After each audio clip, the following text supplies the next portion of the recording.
நாளின் தொடக்கத்திலும் ஒரு எதிர்பார்ப்போடுதான் தொடங்குகிறது. ஆனால் ஒவ்வொரு நாளின் முடிவிலும் ஒரு அனுபவம் நம் வாழ்வில் நடக்கிறது. இதுதான் வாழ்க்கை. ஜெய் சாயிரம், ஜெய் ஜெய் சாயிரம். நம் சாயன்பர்கள் எல்லாரும் எப்படி இருக்கீங்க? எல்லாரும் நல்லா இருப்போம். ஓம் சாயிரம். மகத்தான காரியங்களுக்கு மகத்தான நம்பிக்கைகளே பிறப்பிடமாகவே இருக்கிறது. முழு மனதோடு நம்பு. எதை நம்பினாலும் ஆத்மார்த்த உணர்வோடு நம்பிக்கை வை. இந்த தவறைதான் நீ மீண்டும் மீண்டும் செய்து கொண்டே இருக்கிறாய். நடக்குமா நடக்காதா, கிடைக்குமா கிடைக்காதா, நிறைவேறுமா நிறைவேறாதா என்று குழப்பத்தோடு நீ இருப்பதால்தான், குழப்பத்தோடு நீ இருப்பதுதான் மிக மிக தவறு என்று நான் உனக்கு சுட்டி காட்டுகிறேன்.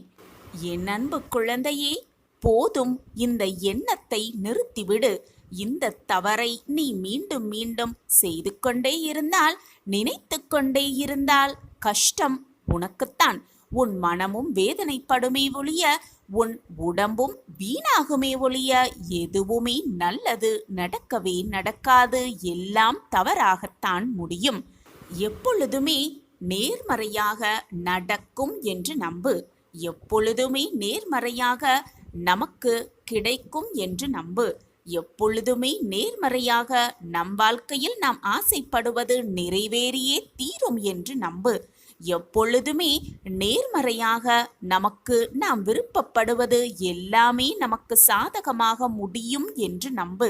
அந்த நம்பிக்கை மனதில் குறையோடு இல்லாமல் முழு நம்பிக்கையாக இருக்கும் பட்சத்தில் நீ எடுத்து வைக்கும் ஒவ்வொரு அடியும் உனக்கான வெற்றியாகத்தான் இருக்குமே தவிர தோல்வி உன்னை வந்து தழுவவே தழுவாது.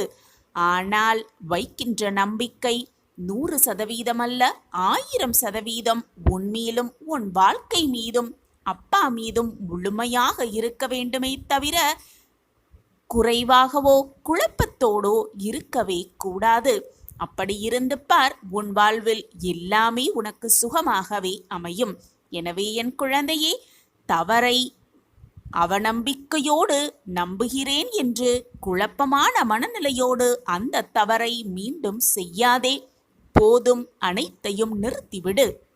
என் அன்பு குழந்தையே, வாழ்வில் வெற்றியடைய, நினைத்ததை அடைய, நினைத்ததை உனக்கு சாதகமாக முடிக்க நம்பிக்கையும் பொறுமையும் விடாமுயற்சியும் அதிகமாகவே தேவை.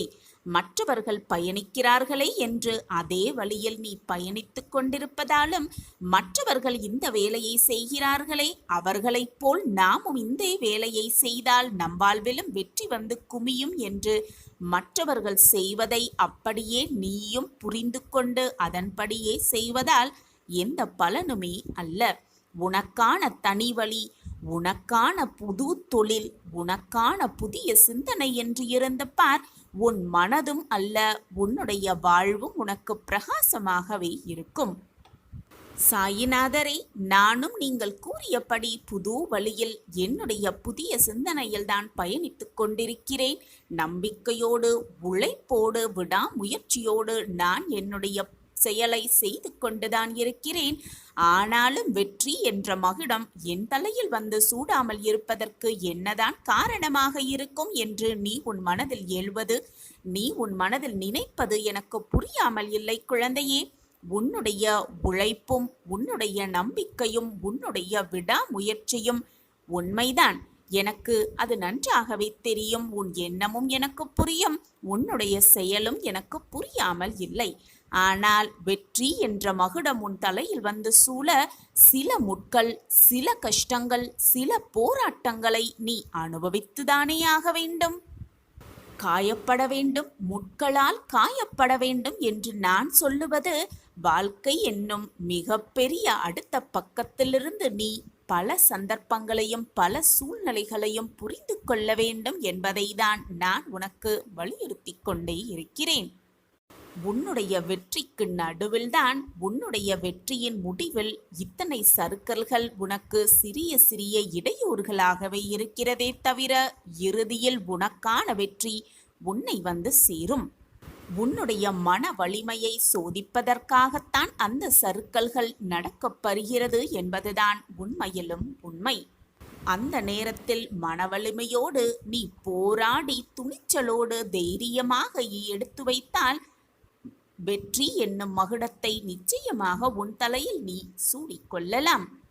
பொறுமையோடும் நிதானத்தோடும் கூடிய நம்பிக்கையோடு நீ செயல்பட்டு கொண்டே இருந்தால் அந்த அகிலமே உனக்கு வெற்றி என்னும் உண்மையை நீ உணர்ந்து கொள்வாய். உணர்ந்து கொள்ளும் தருணமும் உனக்கு வந்தே தீரும்.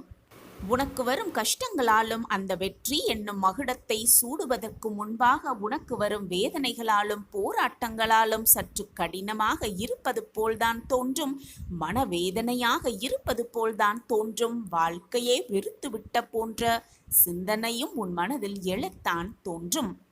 ஆனால் மனம் தளராமல் நீ இருந்தால் எல்லாமே உனக்கு வெற்றியே.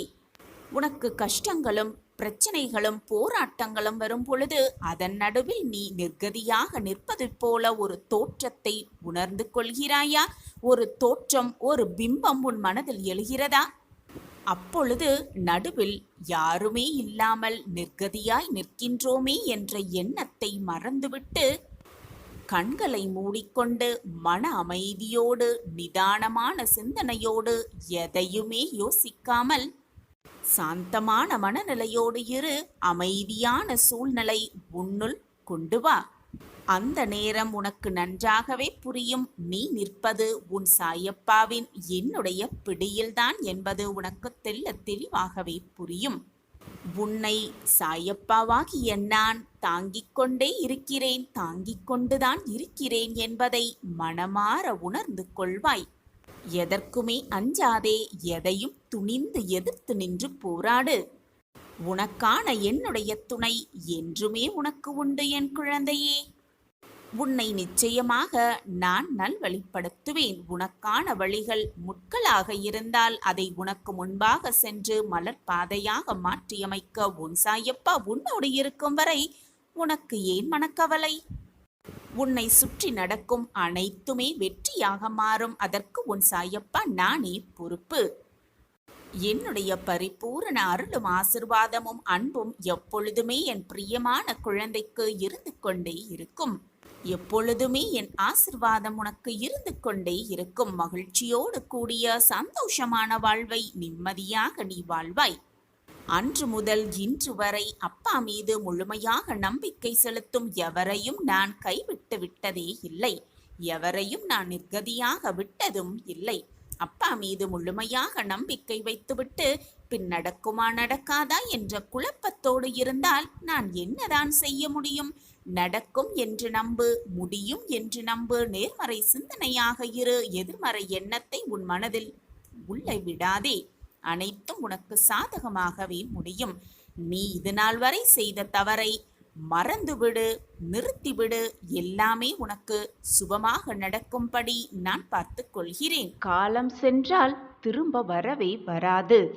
என் அன்பு பிரியமே, சிங்கத்தின் இறைக்காக மட்டுமே மான்கள் படைக்கப்பட்டிருந்தால் அதற்கு வேகமாக ஓடும் கால்களை இறைவன் படைத்திருக்கவே மாட்டான். அதுபோலத்தான் பிரச்சனைகளை கொடுக்கும் இறைவன் சமாளிக்கும் திறமையையும் கொடுத்திருக்கிறான். எனவே துணிந்து சமாளி உனக்கு வந்திருக்கும் பிரச்சனையை. உனக்கு கிடைத்திருக்கும் இந்த அற்புதமான காலத்தில் என்னெல்லாம் நல்லது செய்ய முடியுமோ அவற்றையெல்லாம் செய்துவிடு. ஏனென்றால் இப்பொழுது நீ கேட்கும் இந்த நொடி கூட உனக்கு திரும்ப வரவே வராது. எந்த பிரச்சனை வந்தாலும் துவண்டு விடாமல் உனக்குள் இருக்கும் உன்னை முதலில் நம்பு. உன்னால் முடியாதது என்று இந்த உலகத்தில் எதுவுமே இல்லை என் குழந்தையே. நம்பிக்கையோடு ஒவ்வொரு தினமும் ஒவ்வொரு நொடியையும் போராடிக்கொண்டே இரு. ஏனென்றால் அந்த நம்பிக்கை என்பது உன்மேல் எல்லோருக்கும், உன்னை சுற்றி இருப்பவர்களுக்கும் உன்மேல் மிக எளிதாக வந்து விடாது. குழந்தையே, நான் உன் கைகள் இரண்டையும் பிடித்துக்கொண்டு போய்கொண்டுதான் இருக்கிறேன். நீ அமைதியாக என் பின்னால் மட்டும் வந்தால் போதும். இருக்கும் காலத்தை நான் நிறைவாக உனக்கு கொண்டு செல்வேன்.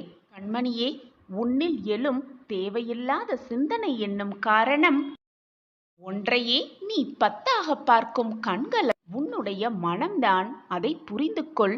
உன்னை பற்றி தெரிந்து கொள்ள நீ யாரிடமும் உன்னை பற்றி கேட்க வேண்டாம்.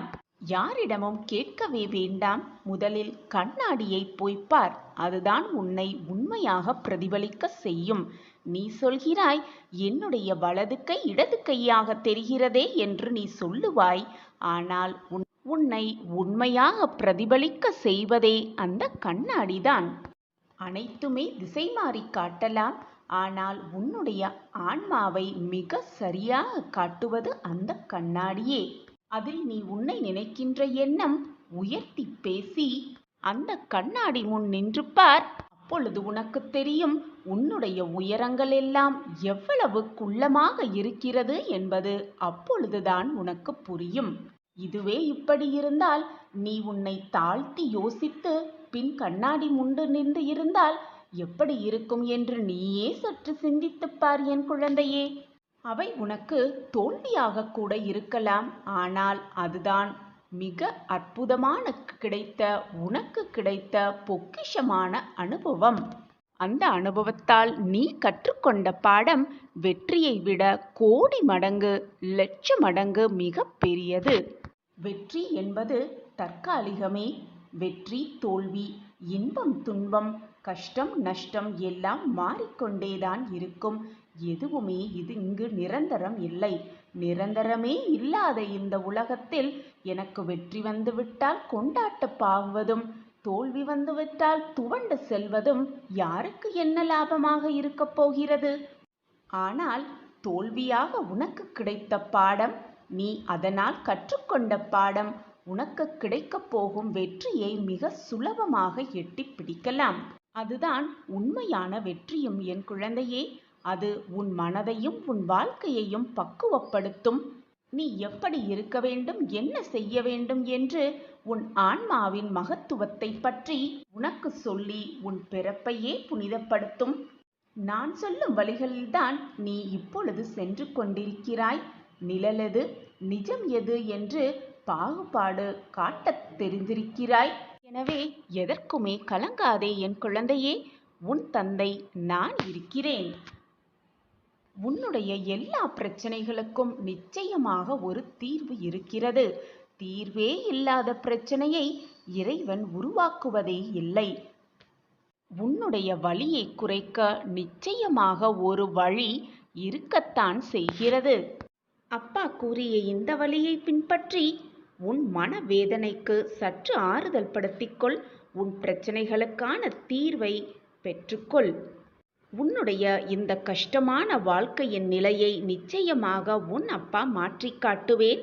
இது உன் சாயப்பா உனக்காகவே கொடுக்கும் சத்திய வாக்கு. என்னை முழுவதுமாக நம்பிய குழந்தைகள் வீட்டில் எப்பொழுதுமே தேவை என்பதே இருக்காது. அதை இருக்கவும் நான் விடமாட்டேன். உன்னுடைய விருப்பங்களும் வேண்டுதல்களும் உன் சாயப்பா நிறைவேற்றும் பொழுது உனக்கு எப்படி தேவை என்பது இருக்கும்? நிச்சயமாக இருக்காது என் குழந்தையே. எதிரியாகவே இருந்தாலும் அவர்களும் நன்றாக வாழ வேண்டும், அவர்களும் நன்றாக இருக்க வேண்டும் என்று நினைப்பதுதான் நல்ல மனிதருக்கு அழகு. நீ என் பொக்கிஷமான குழந்தை. உன்னுடைய மனதை பற்றி எனக்கு நன்றாகவே தெரியும்.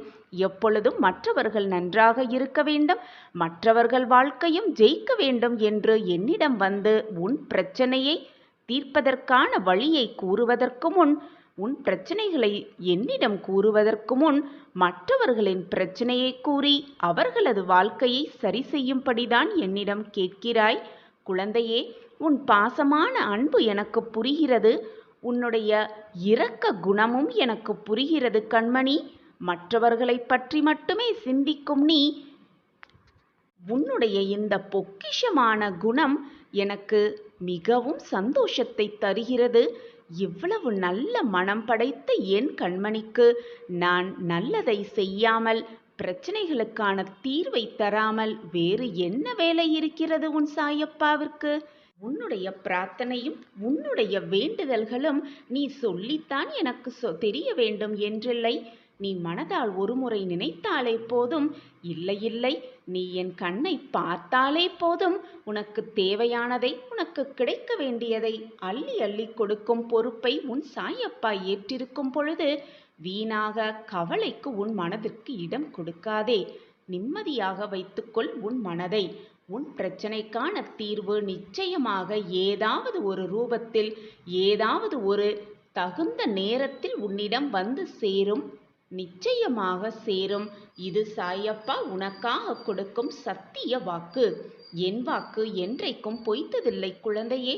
ஏதாவது ஒரு ரூபத்தில் வந்து நிச்சயமாக வழிகாட்டுவேன். அதை ஏற்றுக்கொள்ளும் மனப்பக்குவத்தையும் நான் உனக்கு கொடுப்பேன். உனக்கு துணையாக அப்பா இருக்கும் பொழுது எதற்கு வருத்தப்பட்டு கொண்டே இருக்கிறாய்? மனதை போட்டு குழப்பிக் கொண்டே இருக்கிறாய்? அப்பா இருக்கிறார், அனைத்தையும் பார்த்து கொள்வார் என்று உன் வேலையை நீ திறம்பட செய்து கொண்டே இரு. உனக்காக அனைத்தையும் நான் பார்த்து கொள்கிறேன் குழந்தையே. இனி ஆகப் போவதை என்னிடம் விட்டுவிடு. நான் இருக்கிறேன். உன் வாழ்க்கையை மீட்டெடுக்க, உன்னை பிரகாசமான வாழ்க்கையில் உட்கார வைக்க, கோபுரத்தின் உச்சியில் உன்னை கொண்டு சேர்க்க அனைத்துமாக நான் பார்த்து கொள்கிறேன் உன் வாழ்க்கையை. இனி கவலை என்ற சொல்லிற்கே உன் வாழ்க்கையில் இடம் கிடையவே கிடையாது. இதுவரை சோகத்தை மட்டுமே அனுபவித்து வந்த என் குழந்தை இனி சந்தோஷம் முகத்தில் மட்டுமே இருக்கும். அதற்கு நான் சாட்சி. கவலைகளில் உன்னை நீயே ஏன் உருக்கிக் கொண்டிருக்கிறாய்? எப்பொழுதுமே என் பிள்ளையை தேடி பிடித்து என்னுடைய குழந்தையின் நல்வாழ்விற்காகவே நான் உழைத்து கொண்டிருக்கும் என்னை நினைத்து பார்க்க மாட்டாயா பிள்ளையே? ஒரு நொடியில் அனைத்தையும் சரியாக்கிவிடும் சக்தி என்னிடம் இருந்தாலும் உன்னுடைய கர்ம வினை கழிய வேண்டாமா? என் அன்பு பிரியமே, இரவு துவங்கியவுடன் உடனே சூரியன் வருவதில்லை தெரியுமா? ஆனால் சூரியன் தோன்றாமலேயாயிருக்கிறார். அதற்கான நேரம் வரும்பொழுது எல்லாம் சுபமாகவே நிகழும். இரவும் வெளிச்சத்திற்கு வர சூரியனுக்காக காத்து கொண்டுதான் இருக்க வேண்டும். அதே போல உன்னுடைய கஷ்டமும் தீர சில காலம் ஆகித்தான் இருக்க வேண்டும். அதற்கான நேரம் வரும் பொழுது உன் கஷ்ட காலத்திற்கும் ஒரு முடிவு வரும். உனக்கும் வெளிச்சம் பிறக்கும். உன் வாழ்விலும் விடியல் வரும். கூடிய விரைவில் உன்னுடைய அனைத்து கஷ்டங்களிலிருந்தும் நீ விடுபடுவாய். உன் வாழ்வில் உள்ள இருளெல்லாம் நீக்கி ஒளி என்ற தீபத்தை ஏற்றி வைக்க உன் சாயப்பா ஆயத்தமாகிவிட்டேன். பிள்ளையே, இங்கு எந்த இன்பமும் துன்பமும் நிரந்தரம் இல்லை. இன்பங்கள் வரும்பொழுது வாழ்க்கையை அனுபவித்துக்கொள். துன்பம் வரும்பொழுது வாழ்வதற்கு எப்படி வாழ வேண்டும் என்பதை கற்றுக்கொள். இதுதான் வாழ்க்கை குழந்தையே. எழுந்திரு என் குழந்தையே. சர்வ சக்தி படைத்த உன் சாயப்பாவை தந்தையாக பாக்கியம் செய்தவர் நீ. உன் மனதிற்கு இவ்வளவு குழப்பம் இருக்கலாமா? உன்னை காண உன் சாயப்பா வருகிறேன். நிச்சயமாக வருவேன். என்னை சர்வசாதாரணமாக நினைத்து விடாதே என் பிள்ளையே. நீ நினைத்தது, ஆசைப்படுவது, என்னிடம் விரும்பி கேட்பது அனைத்தையும் உனக்கு தர நான் உன் இல்லத்திற்கு வருவேன். வந்து கொண்டே இருக்கிறேன். துன்பம் வரும் பொழுதும் வேதனை சூழும் பொழுதும் அன்ன ஆகாரம் இல்லாமல் எப்பொழுதுமே புலம்பிக் கொண்டும் அழுது கொண்டும் கண்ணீர் விட்டு கொண்டுமே இருந்தால் உன் அப்பாவால் தாங்க முடியுமா சொல்? பட்டினி கிடப்பது, எந்த துயரம் வந்தாலும் அதை உணவின் மேல் காட்டுவது, எந்த ஒரு பலனும் இருப்பதாக எனக்கு தெரியவில்லை. நான் சொல்வது உனக்கு புரியும் என்று நினைக்கிறேன். நீ புத்திசாலி எனவும் நான் நினைத்து கொண்டிருக்கிறேன். ஆனால் இவ்வளவு கோழையாக இருப்பாய் என்று எனக்கு தெரியாது என் பிள்ளையே. தைரியமாக இரு. உன் அப்பா உன் அருகில் இருக்கும் பொழுது எதற்காக இப்படி பயப்படுகிறாய்? சதா சர்வகாலமும் என்னையே நினைத்து என் நாமத்தையே உச்சரித்து கொண்டிருக்கும் உனக்கு கஷ்டங்கள் வர நான் அனுபவிப்பேனா? கஷ்டமான வேதனையில் தத்தளிக்கு கொண்டிருக்கும் என் பிள்ளையை தேற்ற உன் அப்பா உன் வீட்டுக்கு வருவேன். மங்கள செய்தியோடு வருவேன். நிச்சயமான அந்த மங்கள செய்தி உன் காதில் விழும். மிக மங்களகரமாக. என் அன்பு பிள்ளையே, உனக்கான மாற்றங்கள் எந்த நேரத்திலும் திடீரென்று தோன்றலாம். உன் வாழ்வில் நீ நினைத்து பார்க்க முடியாத அளவிற்கு அதிசயம் விரைவில் நிகழப்போகிறது. அந்த அதிசயத்தை நான் உனக்காக நிறைவேற்றப் போகிறேன். பிள்ளையே, நான் உனக்கு சிலவற்றை தாமதமாக தருகிறேன் என்றால் அது தரமானதாக இருக்கும், நிச்சயமாக இருக்கும். அதற்குள் சோர்ந்து போய்விடாதே என் பிள்ளையே. நீயும் நான் சொல்கிறபடி அனைத்தையும் கேட்டுக்கொண்டு அதன்படி நடந்து கொண்டும் தான் இருக்கிறாய். ஆனால் உன்னை சுற்றி நடக்கும் சூழ்நிலையால் எதையும் ஏற்றுக்கொள்ள முடியாமல், உணர்ந்து கொள்ள முடியாமல் தவித்து கொண்டிருக்கிறாய் என் பிள்ளையே. கஷ்டங்களை மட்டும் தருகிறீர்களே சாயிநாதரே என்று கலங்காதே பிள்ளையே. நான் காரணமின்றி எதையும் செய்வதில்லை. எந்த வாக்கும் காரணமின்றி என் நாவிலிருந்து வருவதில்லை. இந்த உலகமே உனக்கு எதிராக நின்றாலும் கூட, உன்னை விமர்சனம் செய்தாலும் கூட, நீ எடுத்துக்கொண்ட காரியத்தை மனம் தளராமல் முடித்து காட்ட வேண்டும் என்ற வைராக்கியம் உன்னில் இருக்க வேண்டும். அப்படிப்பட்ட வைராக்கியம் மிக்கவராக நீ மாறுவாயாக இருந்தால் இந்த உலகில் உன்னால் முடியாதது என்று எதுவுமே இருக்காது. உன் வாழ்வில் வெற்றியையும் மகிழ்ச்சியையும் தவிர வேறு எதுவுமே இருக்காது. இதுதான் வாழ்க்கையின் நியதி. நம்பிக்கைதான் வாழ்க்கை. வாழ்வில் நாம் சவால்கள், பிரச்சனைகள் என எத்தனையோ எதிர்கொள்ள வேண்டி இருக்கலாம். சில சமயம் நாம் நம் வாழ்வின் மோசமான நேரம் என்று நினைப்பது கூட மோசமாக விடாமல் நல்ல காலமாக மாறும் இருக்கலாம்.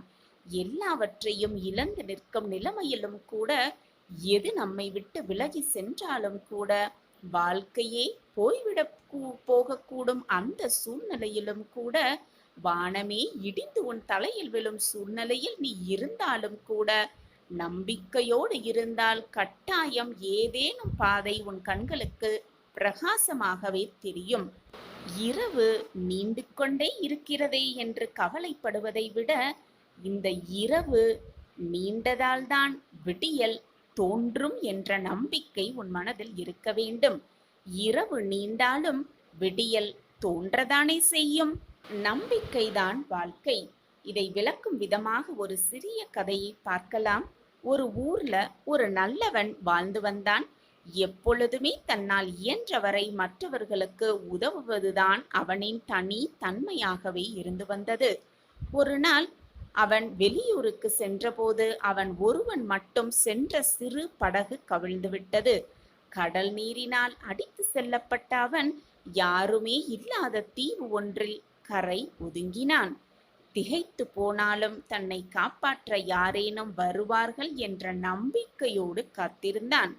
அந்த பக்கமாக செல்லும் பெரிய கப்பல்களுக்கு சமிஞை செய்ய தன்னிடம் இருந்த கைக்குட்டையை கொடியாக கட்டி வைத்தான் அந்த நல்லவன். ஆனால் 2 மாதங்கள் சென்ற பின்பும் அவனை காப்பாற்ற ஒருவருமே வரவில்லை. அவனின் நம்பிக்கை குறைந்தாலும் அந்த தீவில் வாழ தன்னால் இயன்ற அளவில் முயன்று கொண்டே இருந்தான். அவன் முயற்சியை விட்டுவிடவே இல்லை. நம்பிக்கையோடும் இருந்து கொண்டுதான் இருந்தான்.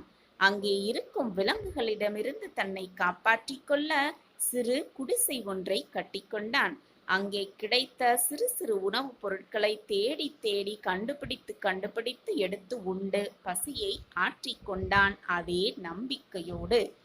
ஒரு நாள் அதே போல் அவன் உணவு தேடிவிட்டு திரும்பிய போது அவன் மிகவும் கஷ்டப்பட்டு கட்டியிருந்த அந்த குடிசை மொத்தமுமாக எரிந்து சாம்பலாகி இருப்பதை பார்த்து ரொம்பவே திகைத்து வருத்தப்பட்டு போனான் அந்த நல்லவன்.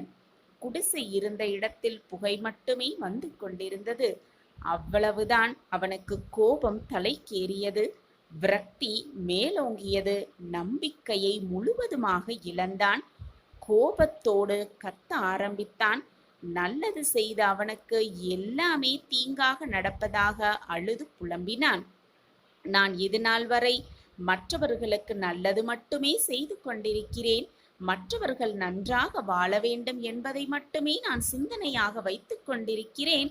அப்படி இருக்கும் பொழுது என் வாழ்க்கையில் கெடுதல் மட்டுமே நடந்து கொண்டிருக்கிறதே என்று அழுது புலம்பினான். அப்போது ஒரு பெரிய கப்பல் ஒன்று அவ இருந்த தீவின் திசையில் வருவதைக் கண்டான். கைகளை வேகமாக அசைத்து அசைத்து அவன் கத்த, அந்த கப்பல் மெல்ல அந்த தீவின் அருகே இருந்த கரையோரம் வந்து நின்றது. அவனால் நம்பவே முடியவில்லை. கப்பலிலிருந்து இறங்கி வந்த மாலுமியிடம் எப்படி இந்த தீவிற்கு வந்தார்கள் என்று ஆவலோடு கேட்டான் அந்த நல்லவன். எங்கள் கப்பல் தலைவன் எங்கிருந்தோ புகை வருவதை கவனித்து என்ன என்று தன்னுடைய தொலைநோக்கியில் பார்த்தபோது நீங்கள் நட்டிருந்த உதவி கேட்கும் கொடி அவர் கண்ணில் பட்டிருக்கிறது. யாரோ உதவி கேட்கிறார்கள் என்பதை புரிந்து கொண்டு இந்த பக்கம் கப்பலை திருப்பி வந்தோம் என்றான் அந்த மாலுமி. வாழ்வில் நாம் சவால்கள், பிரச்சனைகள் என எத்தனையோ எதிர்கொள்ள வேண்டி இருக்கலாம். சில சமயம் வாழ்வை இழக்கக்கூட நேரிடலாம். சில சமயம் வாழ்க்கையே தோல்வியுறும் சூழ்நிலையில் கூட தவித்துக் கொண்டிருக்கலாம்.